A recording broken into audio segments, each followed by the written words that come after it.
Welcome, everyone. Welcome. Today I want to talk about motivation. What is your motivation? And for most of us, it's temptation.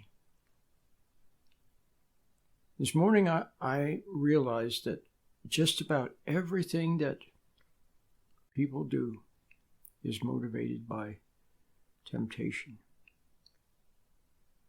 or some sort of a pressure or discomfort.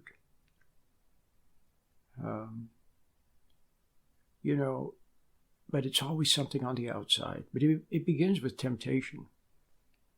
Now, how should a person be motivated? Well, we shouldn't be motivated by the outside. We should only be motivated by within, by our Creator.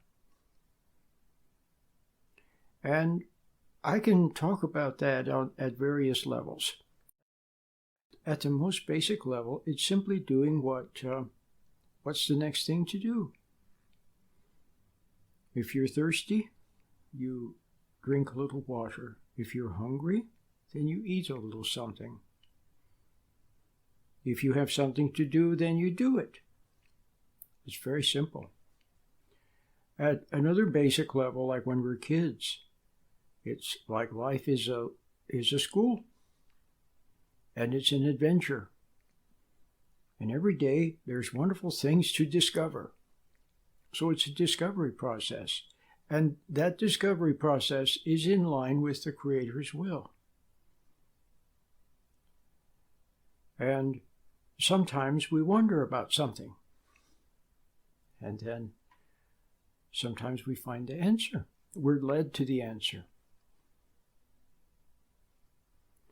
And so it's like a scientist, like Albert Einstein. But now let's talk about matters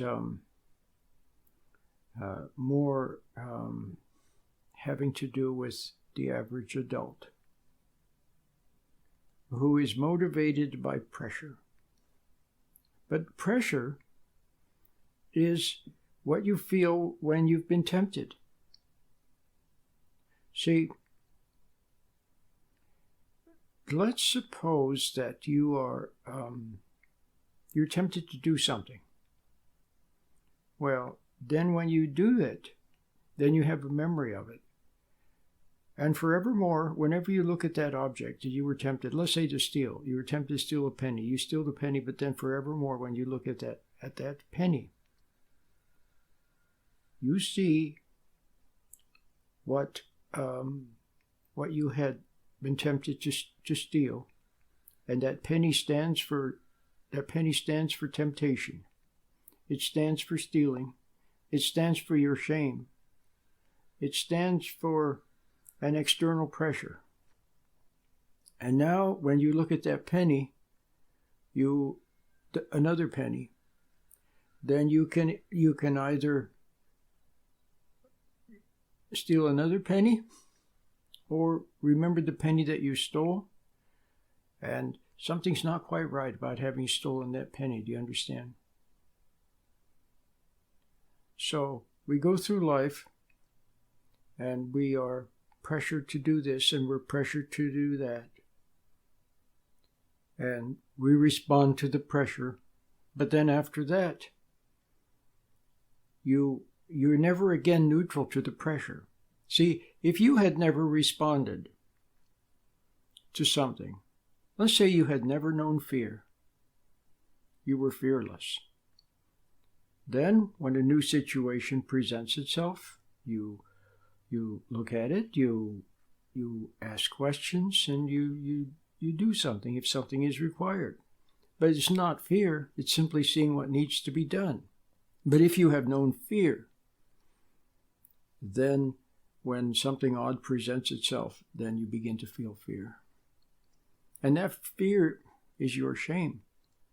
Now, I know that when we're little kids, we're first of the earth and later of the spirit. And I know that when we're little kids, we're only little egos. And we're born into a world of fallen people and misguided people. and your parents did the best they could, but they made some mistakes. So somehow or other, you came to know fear. A bully at the schoolyard, your mom's anger, your dad's anger, the other kids making fun of you, whatever it was. You came to know fear. Fear of failure. But what's that all about? It's because you were pressured. One of my son's friends played the piano, and he played rather well. But when he played the piano, his hands became tremendously wet. Now, what was that all about? It's because when he had been a little child, he had been pressured. Someone had pressured him. And so now, whenever he had to perform, the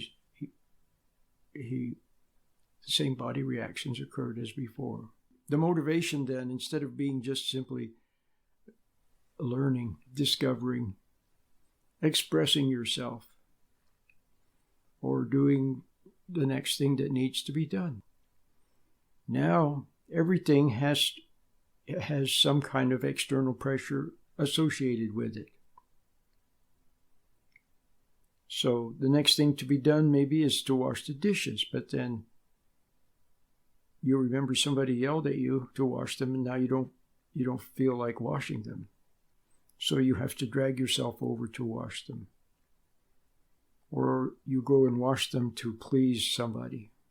Or you wash them so that somebody won't yell at you. But now the basic, simple inward motivation has been turned to the outside. So all of life is that way. You react to everything, and so everything becomes a motivation. So you could look at, let's say it's a gray day, and then all of a sudden you begin to feel unhappy because of the grayness. Well, your body is being motivated, if you want to put it that way, to your nervous system, your emotional part of you is being motivated to have a certain feeling. Or somebody looks like somebody that you once knew that pressured you, and now you feel tense around them. So their presence now is motivating your body to feel tense. And then that tenseness can then become a motivation to try to please them or to escape from them. You see what I mean? So we should be motivated from within. When outside things present themselves, you wait for inner direction. So here's the example I always give. It's a very simple one, but it's easy to understand. One time a guy wrote to me and he said, I'm a teenager, and when my mom yells at me to do something, it makes me angry and I don't want to do it. Well, what I said was that, sometimes, as part of a family, there are some things that we ought to do to take our part in getting things done. Like, let's just take a simple example, like taking the garbage out. So maybe that would be something that you should do, or you could do, or someone could ask you to do.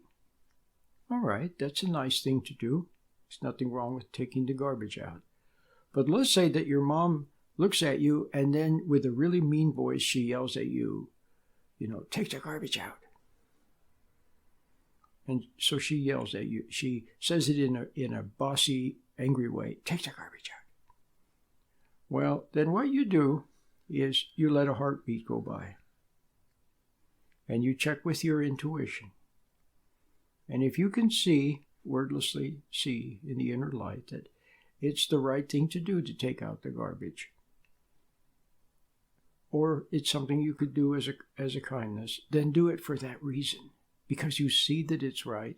You see that it's wise. You see? That's why you're doing it.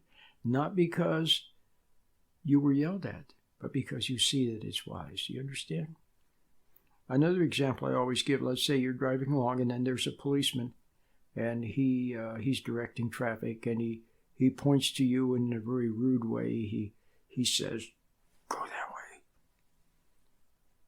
Well, so what are you going to do? Well, you're going to do what's right or what's wise. And in that case, it's wise and it's the right thing to do to follow the policeman's directions. Never mind that he said it in a mean way. Do you see what I mean? So what you do is you, instead of reacting to their tone of voice, reacting to their meanness, reacting to the look on their face, you just let a tiny space go by. You check with your intuition, and if it's the right thing to do, then you just do it. But on the other hand, if it's not the right thing to do, then you just don't do it. I'll give you an example.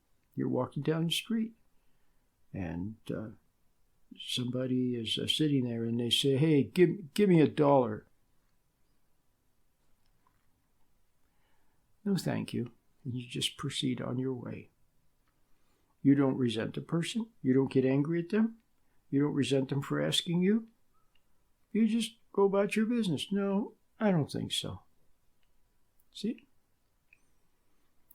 On the other hand, if it seems like the right thing to do, you could give them $1. I'm just making some example up. But the way not to do it is to give them $1 because they ordered you to do it. And the other way not to do it is to resent them for asking you and then feel guilty and then give them $1 out of guilt. See, that's what they're banking on. So now do you understand? Everything must flow from within. Everything must be in your own time and space.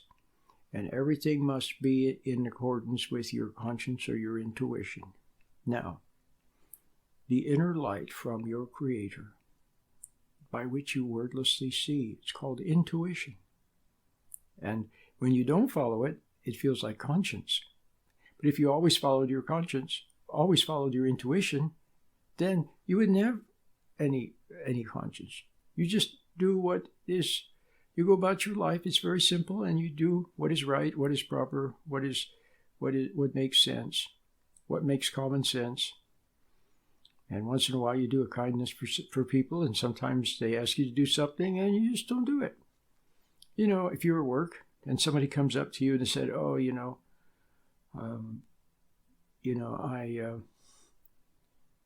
got all this extra work here and I don't want to do it. And hey, would you please do it for me?" You know how sometimes they're very syrupy sweet. Well, it's not your job, and you have plenty of other work to do, and you say, "No, I don't think so. It's not my job." That's all. Very simple. See? So everything has to be done in light of, with understanding. Do you understand? Everything has to be done with understanding. The mistake that Adam made in the Garden of Eden, which is repeated over and over, everything is fractal. The same thing he did, you've done 1,000,000 times. You were born inheriting that fallen state. See, he fell into it, but you inherit it. You're born into it. But the mistake he made was to turn his back on understanding and do something without understanding. You see, he followed words without understanding. He did something with having set understanding aside. And what is understanding? It's what you know in your heart is right. It's what your intuition tells you, what your common sense tells you. And in Adam's case, it was what God told him. He set it aside, and then he did something mindlessly, motivated by some other source, without understanding. See, I'll give you another example. I've heard it said, and I believe this is true. Let's say you're a cigarette smoker. And you don't want to smoke cigarettes. You know they're not good for you. You really don't. Well, one day, you take the cigarette and you happen to be in a more objective state, like when you've been meditating. And now it's a little bit distant to you. It feels distant. Your hand looks distant, almost like somebody else's hand. And the cigarette looks kind of odd. And you take a puff of it. Ooh, it's awful. And you put it down, and you never smoke again. I once heard where I used to work, in office where I used to work, there was a man, and his name was Ed, and he smoked a pipe, and he smoked it all day long. Back in those days, people smoked in the office, you know. But anyway, he smoked it all the time. Then all of a sudden one day I noticed he wasn't smoking anymore, and then time went by, months went by, and he wasn't smoking. Finally one day I asked him. I said, you don't smoke? He said, nah. And I said, well, why not? He said, well, you know, one day I just looked at my pipes and I just threw them all in the fireplace and just never smoked again. No cravings, no withdrawal, nothing. And I believe that's true. See, objectivity, to do something with understanding. So you must learn to do everything with understanding. Every word that you speak, everything that you do, understanding must always be present. Especially in those moments when you're dealing with your child or your partner, those critical moments where it's very important. What you say is important. Now, obviously, when you're just, you're sweeping the floor, and then you wash the dishes, and then you go out and maybe the car needs tidying, and then you get your items ready to go to work, and you get in the car and you go driving. You know, you don't have to be checking with your conscience for every move that you make. Some of these things are automatic. See, God made it that way. He made things can be automatic. I can move my hands. I don't have to think about it. I just move them. So you do your things. And but your intuition is always there. It's always there. Why? Because you want it to be there. And so, for that reason, you may learn things a little slower than other people. Because you want to understand them. See? You want understanding there. But then as you go about your life, all of a sudden, there's something where you could move one way or the other. And you sort of stand back, and then you move one way. Now, you don't know why you move that way, but it somehow sits right with you. Or there's something you could do, but you're not sure. So you do a little bit, and then you kind of check with your intuition, and there's nothing withholding you, nothing that's impeding you, and you do a little more. But at other times, you're about ready to do something, and something holds you back. Your intuition's holding you back. It's protecting you. See? So it's like that. And then sometimes you're going to say something, and you realize that you said the wrong thing. You had pre-planned it. There was a little bit of anger involved or something, and you see it, and then you say, oh, hey, I'm sorry about that. I said the wrong thing. I apologize. And now your understanding is back. See what I mean? So you see it. You immediately see it. Or you're lost in thought. All of a sudden, you're lost in daydreaming about something, and then you notice it. Then you're no longer lost in the daydream. That's your intuition. So you must always have your intuition. Then it will motivate you. And it does it in the most remarkable way. You become interested in something. And you learn a little something. And then you move through life in a very graceful way. You start the day, you don't even know what you're going to be doing. And the day goes by, and you have some insights and some realizations. And you do some things you do well. Some you could have done a little better, but you see it. See? So intuition is always there, and so you grow. And you follow your intuition. And then there are times when it's almost like somebody comes with something, and you can see that they're tempting you.